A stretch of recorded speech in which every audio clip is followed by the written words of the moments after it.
Hey guys, what's going on? Want to come on for a minute and chat with y'all a little bit. I'm gonna sit over here in the chair and relax. But allegedly, these are my opinions, my thoughts, my theories, my speculation.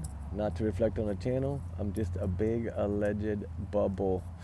Take it as a grain of salt at the bottom of the ocean. Y'all's comments, y'all's alone. Not to reflect the channel. We do our research together because we are a big-hearted little family. And trigger warning times 100 million. I want to talk a little bit about the Idaho 4. You know, the trial's coming up soon. Not soon, but pretty soon. This year, hopefully. If it makes it. I don't think it's going to make it till 2026, but we'll see. Let's talk a little bit about this and what some of the things that I've been digging and wondering about. Do we really feel that one was the target? I do.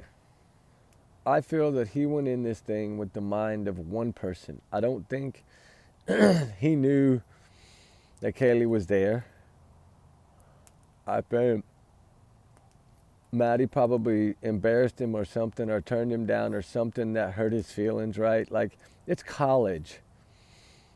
If you're a creeper, women are not going to talk to you. And I don't blame them one bit, but he probably took it the wrong way. And I'm wondering, or was it Xana? Like, she worked there too, right? I believe. So I don't know. But I feel like if he did go upstairs first, which is what they predict, he walked into that other room most likely first, because the dog, that kind of, you hear that dog bark before and then you hear it bark after. And y'all know me, I've always felt like the Blue Smurfy did him in, right? The Wi-Fi box, I think that's got him. Because if his phone was off, doesn't matter, it still tried to link. And which means it had to be within 100 feet, couple hundred feet, usually 50 to 75 feet to really get good ping. And then they usually always, like, I still feel that he didn't go in there to leave the night sluice. I think he realized it was gone when he went to go do whatever he did to the stuff, to throw it in the river over there 35 miles away or whatever he did. I still think he probably tried to throw it in the river. I don't think he buried it. But you know what I'm wondering? I'm starting to think a lot about. I think they might have it.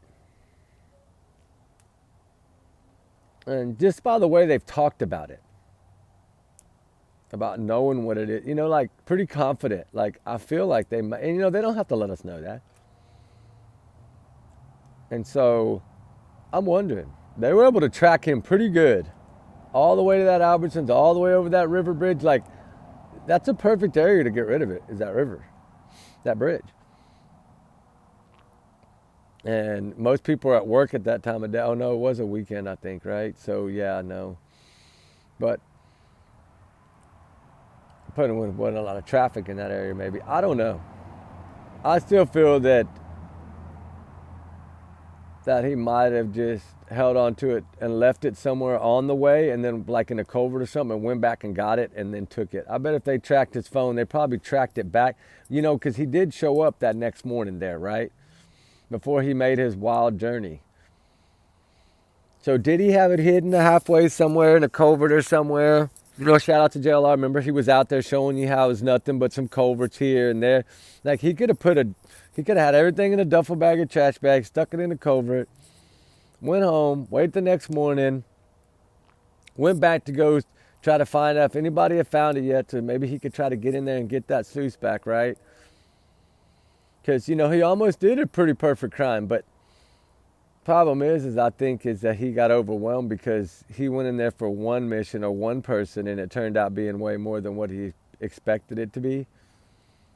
And of course he had the upper hand because he wasn't showing his face. He was all dressed in black, right?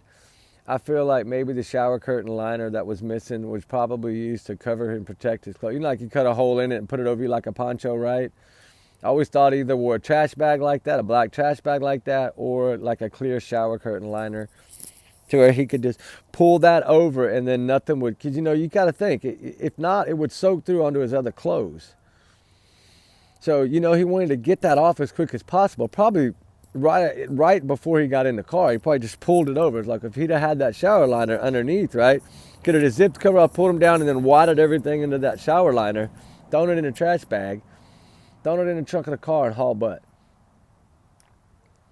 And then dumped it in a culvert, went home, showered, doctored his arm and hand where he cut himself pretty bad, and then put his gloves back on and took off the next morning to go see if he could maybe get that sluice back. And then maybe thought, news, everybody, right? Like people were there, I can't do that, right? Dang it, and then he was like, all right, I just got to get the stuff and go. And then I think that he grabbed it on the way back, probably had it in the trunk of his car, went home, did whatever he did, then drove to that way off, right? That Albertsons and all that stuff, and then probably chunked it out there or did something with it in that area. So hopefully they've tracked his phone, all that area, and I think that with technology the way it is now, knowing that he's not as smart as he thought he was, I think that he somehow they probably got the whatever it is and the weapon and stuff, I feel. And I mean, of course, they're going to try to debunk everything. But you know what's crazy is that they were, if you listen to some of the articles and like they were staking out the parents' house before he got there, is what I gathered in a couple of those articles. So I guess because they had maybe been doing the tree off the button snap right away, and that's how they were able to know that so they started staking out that house before Bryan even got there. So I wonder what all they picked up and what all they got from all that. Because they kept getting stuff out of their trash, right? So what did they get? And I'm wondering what he was throwing away in that trash, in Ziploc baggies. What was he chunking in there? Was he chunking evidence at all when he got to his pet? Because he might have been, he cleaned out the car. Was he throwing stuff away that could have had DNA on it? Could have had hair on it? Could have had pet hair on it? Remember, he thoroughly cleaned that car. So did he take all those little knacks and towels and rags and just throw everything in Ziploc baggies and throw it in a neighbor's trash can and they got it? They have to have something more than just a button snap. I feel that. I think they got a whole lot more. And in phone technology, digital footprint's going to get him for sure. But, all the times before being there, and we know now it was more the late night hours, early morning hours like that, like midnight area time, something like that. So he was clearly stalking that house. And I'm wondering if he was involved in some of those other cases. I've always wondered that. There's a few that I'm going to get into. That's why I wanted to bring him up again, because I'm going to start doing maybe every week or 10 days. I want to do a little bit and start bringing some of these other cases up where that same exact car was seen by his hometown driving by when that woman was found right off the road in the bushes. Watch the white Elantra drive right by. It looks just like him. I don't know. It's there. I seen it. I watched it and rewind and watch it again. It's like a short little news clip when they found that woman in those bushes off that road and the news lady standing right in the ditch off that road. It's not a busy road, but it's pretty busy.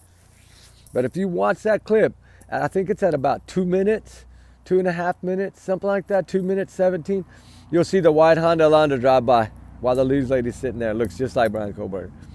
To me. Now, I could not be. I don't know. It's just allegedly my opinion. But I feel like he was driving by there. He might have been driving by there. That's why I was going back trying to look at all these old clips of anything in that area over those time frames, 2 or 3 years prior, just to see, like when the bullying was still kind of in his mind, if he was doing something like this and getting away with it. I'd like to know what kind of car he drove before the Elantra. I kind of have a better idea of what vehicles to look for too, but it seems like it's all the vegan people. Like all two of those other cases are vegan people. People that, my oldest is vegan, so I've tried it. I can't do it. I've tried it. It's like, I don't like the taste of it. They don't taste like a hamburger to me, Hamburger to me is like that greasy mama's burger with the grease running down your arm, right? And you got to pat your wrist every now and then so you don't get grease on your shirt. That's the kind of burgers I like. The bad ones. With the bacon and the avocado and the fried egg and the cheese. I don't know if y'all eat y'all's burgers like that, but that's how I eat my burgers. I like my burger with 2 strips of bacon, cheese, a fried egg. Yeah, I love fried egg on it. I love it. But, some people do, some people don't. I like sliced avocados on my burger too. But yeah, I've always done that. I don't know. I just grew up that way. They always put fried eggs on our hamburgers, and I like it. Some people might not, but I do. Anyway, enough about food. I'll make myself hungry. But yeah, the thing is I pray that I don't think he'll get out. I don't think he'll get off. I think he knows he's done. I think that lawyer knows she's done. I think she realizes so bad that they're done that she's trying to get something thrown out. But if you notice what she's doing, she's trying to get that DNA evidence or that genealogy tree evidence thrown out, because if she can get that thrown out, then it throws out all of that. So the button snap, everything, it'll throw all that out because there would be no probable cause. So I know what she's doing. I see it. And it's not going to, I don't believe she'll win. I think they might drag it out another year, but I don't think I don't think he has a chance. I think they got something really, really big and that one thing, that statement, that elder gentleman with the white hair and the beard made that one comment that we have rock solid evidence or whatever. So I know they got something really, really, really good. I think they probably have the K-bar or one of them, because we know he had bought two of them. So there's another one somewhere. And then, another thing that I can't find out there again, and they've removed the article, was when they put out that article that the two IDs were found. Two of the four, out of the four, two of them, their IDs were found in a little box at his parents' house in the top of the closet, behind a few other things. In Bryan's room there at his parents, there was like a little box, and inside the box it was like wrapped up in a handkerchief, I think, or a Kleenex or something like that, was two IDs. And that article's gone. And it's funny is I had screenshot it once, but I guess the top page got deleted, so I only had the second half of it. And so I knew the date in the article, but I can't find it anymore. So if anybody can find that comment, please let me know where it's at. And it was put out by news, I believe it was CBNC or CBS, something like that, put it out. And a couple of years ago. But they put out that was also found was two of the kids' IDs. I don't know if that meant driver's license, college ID, what, but, and then I'm wondering what kind of mementos he took. He had to have taken something from there, most likely. So whatever he took, I feel they found within all that stuff. And, going back, I don't really think the father knew. I really don't. Now watching those when they got pulled over watching them over and over again, I don't feel like the dad knew. I know some people think he did. I don't think he knew. I think he may have had a hunch, but I don't think he knew. I mean, I think the sister pretty much was the one saying it's Bryan from the get-go. His sister, because he had stole her phone. He had done some stuff in the past. So I guess she felt like it was him as soon as they named the car. I think that's when she realized, oh my God, that's Bryan. And I believe she did confront the dad about it. I believe that story.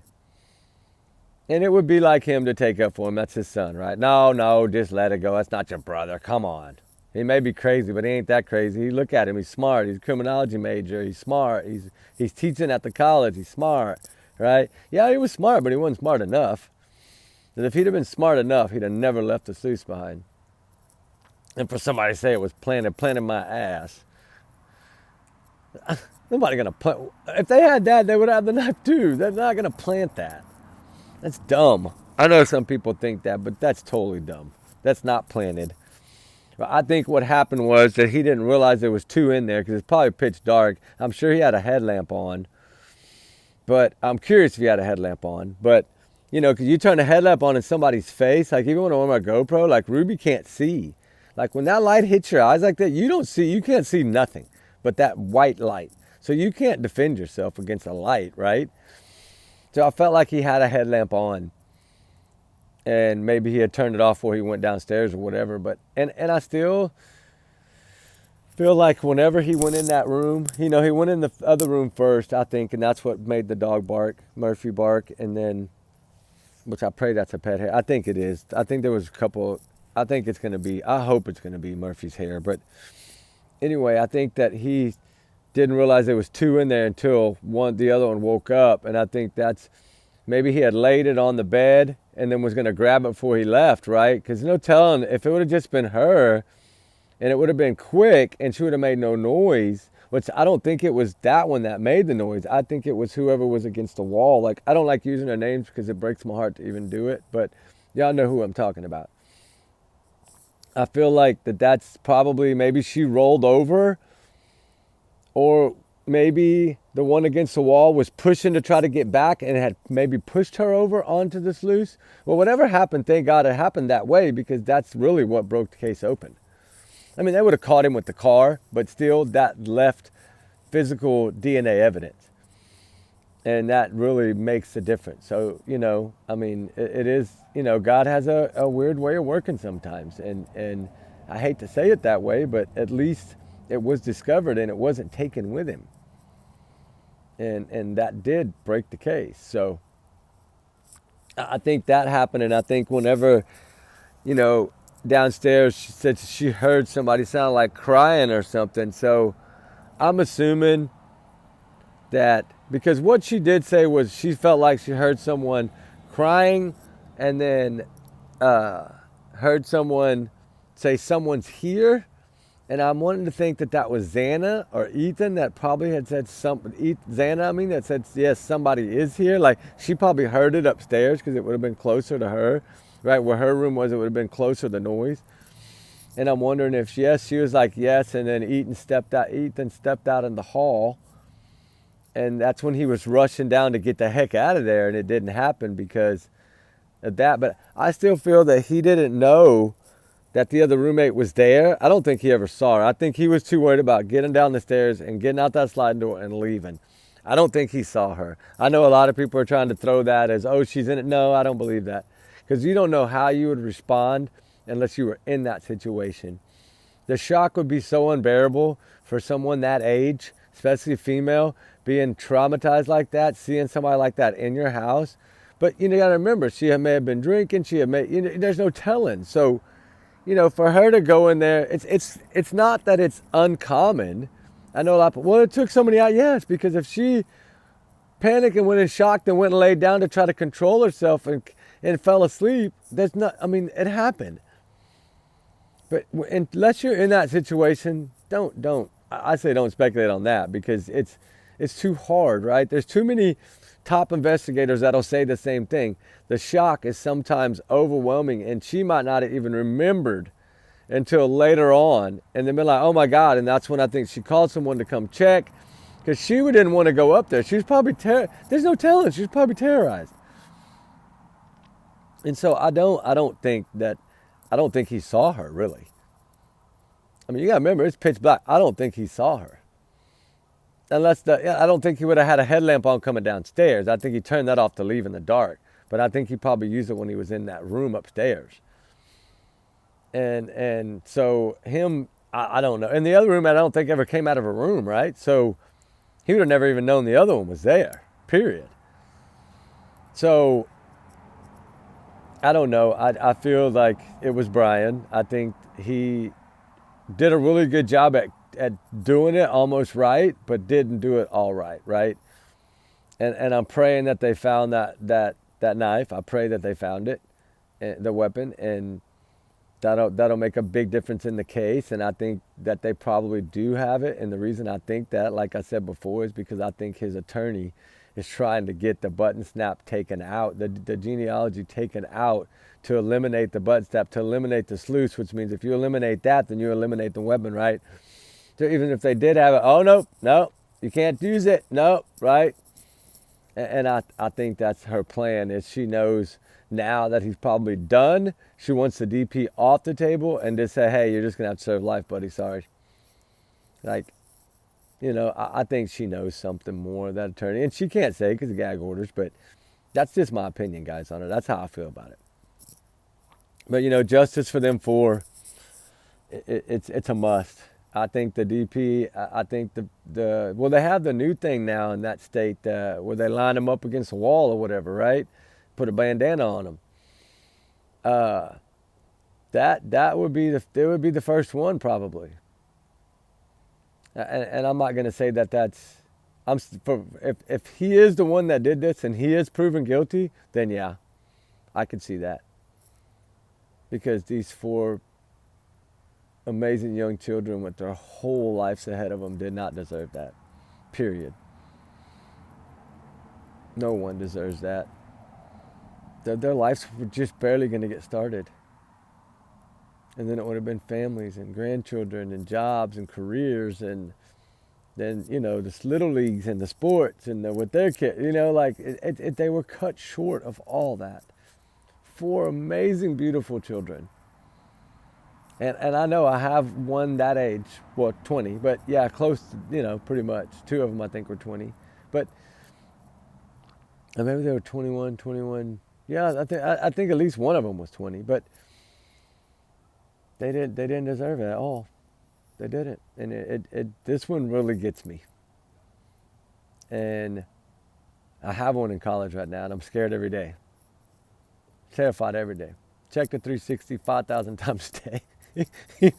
I can't help it. And it'll scare the hell out of you as a parent.